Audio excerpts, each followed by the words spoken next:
Oh, shit, okay. I'm awake now. Sorry, I got done seeing Leatherface, which was a pile of fucking nothing but generic shit, so it's hard to even get yelling about this movie, because this movie's literally so forgettable and pointless. It's a wannabe Devil's Rejects with a little bit, teeny bit of wannabe Natural Born Killers. Yeah, wannabe Mickey, wannabe Maury, and then the Devil's Rejects where they have this hostage and they're not really going cross country, but they do have a lawman who has a personal grudge against them because one of his own was murdered by one of them. And we're supposed to think, who is worse, the lawman or the criminals? So let's take the Devil's Rejects and let's make a prequel. Because, yeah, there's never been a prequel to a Chainsaw Massacre movie other than, oh, yeah, there was a prequel to the remake that was a piece of shit. That prequel, the beginning, does this franchise literally need two prequels? Well, we had a prequel to the remake, now we need a prequel to the original. I'm sorry, Leatherface's story is not, his origin story is not that interesting. It's not. Gets the chainsaw, he gets a mask. It's not that interesting of a backstory. I'm sorry, man. Stop doing it. Now, for next Chainsaw Massacre, they want to do a reboot. Just end it already. It's a reason why this did not even go to theaters. What, it went straight to DirecTV or straight to VOD, something of that nature? For the reason. Because there's nothing to this fucking movie. Nothing. Even the title is generic, Leatherface. We had Leatherface the Texas Chainsaw Massacre 3, which was better than this. Because at least I had Viggo Mortensen and Ken Foray, and the lead actress did a better job than anybody in this movie. Here, Stephen Dorff does the best that he can, but he can't save it. Until the finale, he appears maybe, 3 times? Thankfully, it's a short movie, like an hour and 27 minutes, with credits. Has a couple of decent gore, I'll give you that, but it was so fucking forgettable. You have a beginning where this kid, Jed, has a birthday party. There's cake, and then you realize among the party there is a thief who's been tied up. And the mom, played by Lili Taylor, who's in the Haunting remake from 1999, and he was in, what was the other one? She was in The Conjuring, I believe. She tries to get him. Here's the chainsaw, try to kill the guy. The kid doesn't want to do it, so the grandpa, I guess it's going to be grandpa, kills the guy with a hammer. Again, nice effects. Because at one point the chainsaw goes into the guy's leg. But it doesn't save the movie. We realize it's 1955. This couple is driving. They think they hit something. The girl gets out. And stupidly, even though there's a kid with a fucking cow on his head, a cow's head on his head, and he goes, help me. And she chases after him because she's an idiot. I don't care if the kid is offering $1,000,000. If a kid is wearing a fucking cow's head on his head, then there must be nothing in your fucking head to go after the kid, and then she dies from stupid because she falls through the fucking floor into this kind of big bear trap, and then they put this fucking thing as if it's a fucking Looney Tunes cartoon. Might as well be a safe of RK Maroon or whatever, and slams it down onto the girl, and she dies. And we find out that girl is the daughter of Stephen Dorff, who obviously gets pissed. And Stephen Dorff is not bad acting-wise. It's just given nothing to do. And because it's a prequel, you already know that he's going to die. You already know that the nurse who's nice, she's going to die. So where's the suspense? I guess the only suspense they had is after the scene where Stephen Dorff takes really just one kid for child endangerment, puts him in an institution. It's 10 years later, so 1965. And you have one kid named Jackson and one kid named Bud. And Jackson is a pretty kid, and Bud is the overweight, doesn't say much. We're supposed to think that's going to be Leatherface, but if you've seen enough movies, you know these movies try to put a twist in it. Some kind of twist. Oh, lo and behold, the pretty guy is really the one that's going to become Leatherface. And the one who looks like he would become Gunnar Hansen, he's just someone that the other kid met. I guess when he grew up, he's like, I love that guy, Bud. I love him so much. I want to look exactly like him when I grew up. So I better gain a couple 100 pounds and get bigger and grow out my hair. And whew, I really loved him. So I did. So what? So he turned a single white female later in life. I love that guy. He's dead now. Because that's when you find, oh, I guess it's not him because he gets shot in the head, Bud. So it's not the overweight guy who doesn't say much and does most of the killing in the movie. Oh, what a swerve. Yeah, if you haven't seen a lot of movies. Big fucking surprise. Not really. That's what I mean. There's no suspense in this. What's the point? So I guess it's pretty good because he has shot in the face. He goes crazy. And I guess later in life, he remembers that guy who died, who was his friend. So single white, female wise, he's going to become like him, I guess.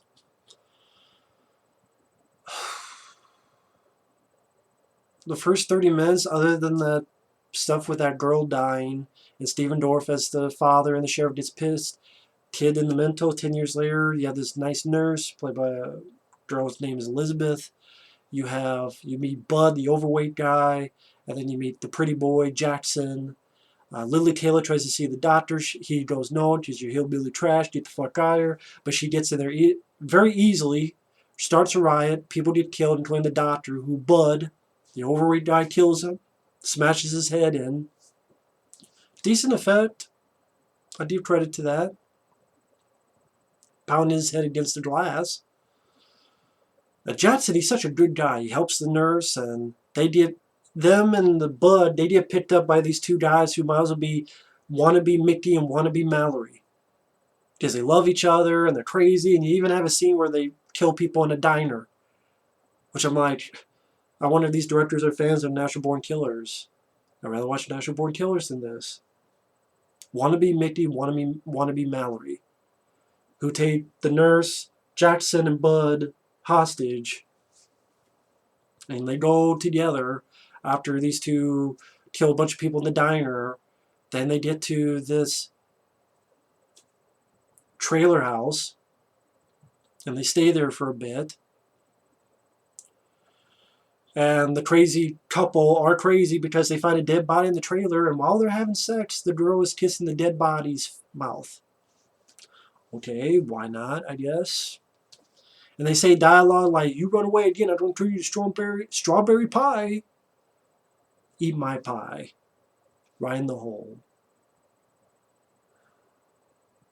And the rest of it's not much. The crazy guy tries to rape the nurse. Jackson attacks him, punches him. The crazy bitch girl comes in, tells him to get the fuck out of there. The asshole guy makes fun of Bud, which is stupid because this is like a bigger guy. Bud hits him, drives him, puts his teeth on, curb stomps him. But for some reason, that death, even though that's like one of the worst pieces of shit in the movie, that's the scene that we see far away. Like the guy who deserves it, one of the guys who deserves it the most, we don't get to see his death up close. We get to see that death far away. I thought that was a strange choice. I don't know why they did that. I think it would have been more effective to see this guy, like, first off, get his comeuppance and curb stomping. That's a pretty grisly thing to see. Nope. We gotta see from very far away for some reason. I don't know why. And after that, it's the next morning. The girl's wondering where her hubby's at. Some deputies and Stephen Dorff, the sheriff, catch her. And this girl is just talking shit about his girl. And Stephen Dorff shoots her in the mouth. And we're supposed to be horrified. But I'm like, I don't really blame him. I don't blame Stephen Dorff for doing that. I don't. I really don't. The only thing you can blame him on is that he wants the other people dead, but one of them is an innocent person, a nurse, so that's what you can blame him for. But then those three run away and they hide, like all three hide under this dead animal. Somehow they all fit in there. I guess they also like get under this mud or whatever underneath the animal. But no, they're inside the carcass because they're all bloody head to toe afterward. So all three of them, when the big overweight guy fit in that one animal, and to hide from the cops. She tries to run for it. A cop stops them, shoots that bug guy in the head. The Jackson gets pissed, saying, "Why did you run away? You got Bud killed." They're being chased by Stephen Dorff, who shoots Jackson in the mouth, and now he's disfigured, and that's when he loses it.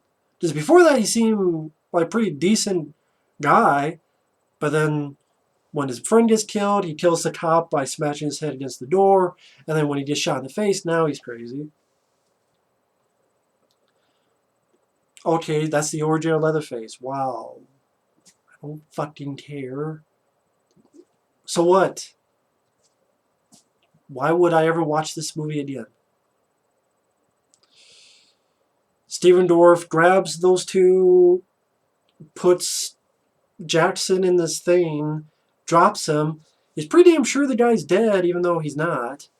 Stephen Dorff stupidly gets himself captured, even though he's got these guns. Just shoot him.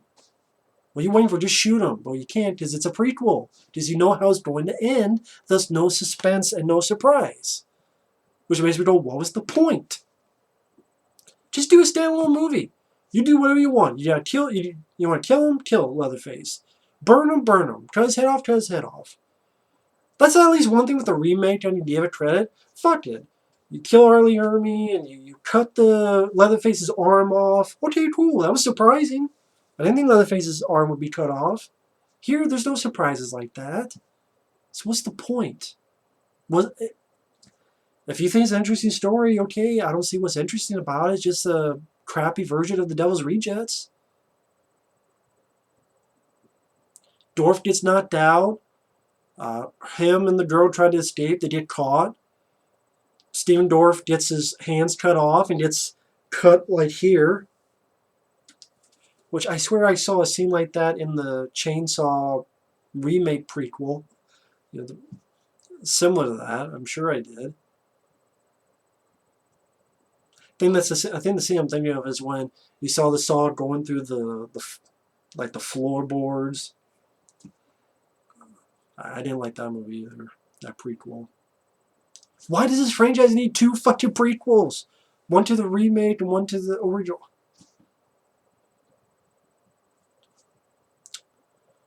Then this long, boring scene where Leatherface chases the girl. She appeals to his humanity. It starts working, but then when she calls his mom a crazy mother, then Leatherface cuts her head off. Then the last scene is him put on a mask, smashing a mirror, and then the movie ends. And this isn't even the worst Chainsaw Massacre. That's still Texas Chainsaw 3D, because that's a movie that was so insultingly stupid, it made you think that, oh, I guess the original film, Chainsaw Massacre, was in the 90s. Because it's only 20 years later, and you know Texas Chainsaw 3D is modern time because people are using the phone the way they're using it. And let's take off all the dates so that they won't catch us. And then the fucking girl in that movie, oh my god, you murdered my friends. Wait, my family were crazy? Okay, I guess I'm crazy now. Oh, the sheriff who's supposed to be the good guy. He sees the big motherfucker with a chainsaw and the girl, and this big motherfucker with a chainsaw killed innocent people. You know, it's okay. You take them home and you keep them locked up. You're the sheriff. You killed innocent people. You really think he's not going to kill any more innocent people? You're the worst cop in history of history. Do you think, cuz? Texas Chainsaw 3D, 3D some effect. That is the worst one still. This one is just forgettable. There's nothing fucking to it. Even the title is forgettable and generic. The plot is generic. The kills. You get some nice practical effects. Maybe this goes to show you how much more can you do with Chainsaw Massacre, man. How much more can you do? How much more can you do with this? Not much. It's limited to what you can do with this. Very limited. As we can see. I love the first one. I love the second one. I like the third one. The remake, I can watch. The rest, no. And then they want to reboot it again. There's a reason why this didn't even get in theaters. There's a reason for it. It just